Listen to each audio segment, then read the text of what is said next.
안녕. 오늘도 재미있는 성경 이야기 들려줄게. 3권 1편 넷째 이야기, 집안 싸움. 엎친 데 덮친 격이라는 말이 있지요. 백성들이 먹는 양식에 대해 불평한 지 얼마 안 돼서 형과 누이가 그를 비방하게 되었기 때문에 모세도 분명히 그 말을 생각했을 거예요. 모세로서는 정말 견디기 어려운 일이었어요. 아론과 미리암은 모세가 매우 어렸을 때 나일강의 갈대숲에서 광주리에 놓여있던 그를 지켜준 누나가 아니에요. 아론도 전에는 그를 만나기 위해 애굽에서 시내산까지 그 먼 길을 걸어오지 않았나요? 이스라엘 백성을 애굽에서 인도하기 위해 세 사람이 모두 힘을 합해 일하고 염려하고 기도해 오지 않았을까요? 도대체 무슨 문제가 생긴 걸까요? 그들은 옛날처럼 의젓한 형과 누나가 아니라 심술꾸러기처럼 행동하고 있었어요. 첫째로 그들은 모세의 아내에 대하여 비웃기 시작했어요. 모세의 아내가 미디안 사람이었기 때문에 피부가 검었거든요. 그들은 그녀를 이디오피아 사람이나 구스 사람이라고 놀려댔어요. 전에는 농담으로 이야기했지만 지금은 그 말 속에 가시가 박혀 있었어요. 모세는 기분이 상했어요. 그들은 계속해서 이렇게 말했어요. 여호와께서 모세와만 말씀하셨느냐? 우리와도 말씀하시지 아니하셨느냐? 바로 이것이었어요. 그들은 무엇인가를 질투하고 있었던 거예요. 그러나 모세는 그 내막을 알 수 없었어요. 그들이 모세의 위치를 탐냈을까요? 그들은 모세가 일을 맡아 하는 것이 못마땅해서 그런 것일까요? 그때 그는 한 가지 일을 생각해냈어요. 여호수아처럼 그들도 70인의 장로를 지명한 것과 하나님의 신이 그들에게 임했던 일을 좋아하지 않았던 거예요.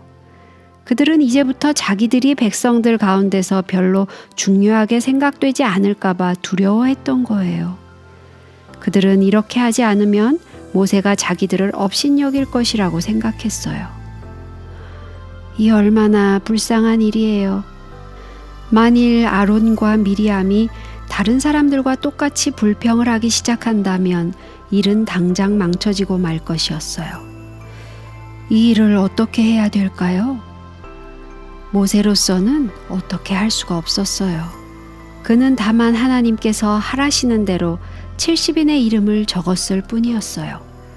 성령을 받는 것도 그에게는 아무 책임이 없었어요. 그리고 그는 자기 자신을 위해서 말싸움을 할 사람이 아니었어요. 성경은 그가 이 세상에 살았던 사람 가운데서 가장 온유한 사람이었다고 말해요. 이번이야말로 하나님께서 간섭하셔야만 할 때였어요. 하나님께서는 더 이상 큰 오해가 없도록 놀라운 방법으로 이 일을 해결하셔야만 했어요. 모세의 장막에서인지 어디에서인지 모르지만 그들 셋이 모여서 이야기할 때 여호와께서 갑자기 모세와 아론과 미리암에게 이르시되 너희 세 사람은 회막으로 나아오라 하고 말씀하셨어요. 이것은 명령이었어요. 그들은 무슨 일인가 하고 걱정하면서 밖으로 나갔어요. 회막에 도착했을 때 그들은 구름 기둥이 아래로 내려오는 것을 보았어요. 세 사람은 구름 기둥에 가려졌으며 사실상 그들은 하나님 곁에 있게 되었던 거예요. 그때 하나님께서 아론과 미리암을 부르셨어요. 그 두 사람은 앞으로 나아갔어요. 내 말을 들으라. 너희 중에 선지자가 있으면 나 여호와가 이상으로 나를 그에게 알리기도 하고 꿈으로 그와 말하기도 하거니와 내 종 모세와는 그렇지 아니하니 그는 나의 온 집에 충성됨이라.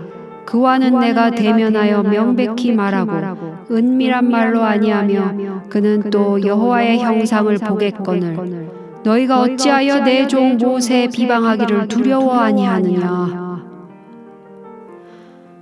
아론과 미리암은 두려워 떨면서 가만히 서 있었어요. 그들이 모세를 비방한 것에 대하여 하나님께서 불쾌히 여기시는 것이 분명했으니까요. 그들은 하나님께서 또 다른 말씀을 하실까 하고 기다려 보았지만 아무 말씀도 하시지 않았어요. 그러자 구름은 올라가 버리고 세 사람만 눈부신 햇살 아래 남게 되었어요. 갑자기 미리암이 비명을 질렀어요.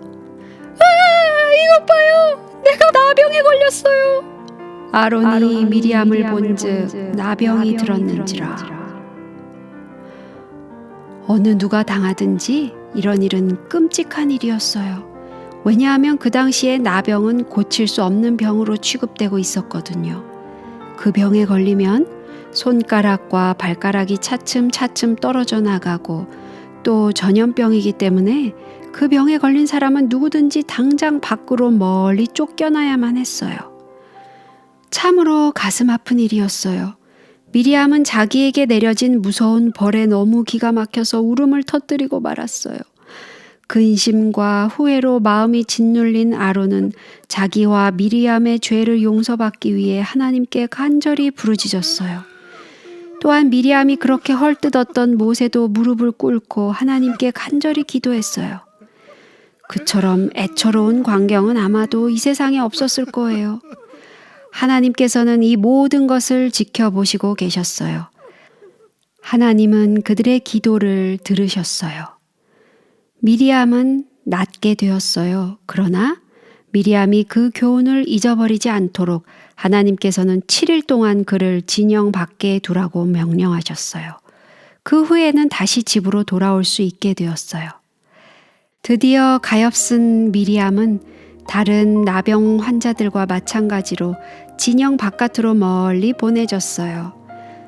아마도 모세와 아론은 미리암을 위로하고 작별 인사를 나누기 위해 멀리까지 배웅했을 거예요. 일주일이 지난 후에 그들은 그를 맞이하기 위해 똑같은 장소로 나왔을 거예요. 오늘 이야기는 여기까지야. 다음에 또 재미있는 성경 이야기 들려줄게. 안녕.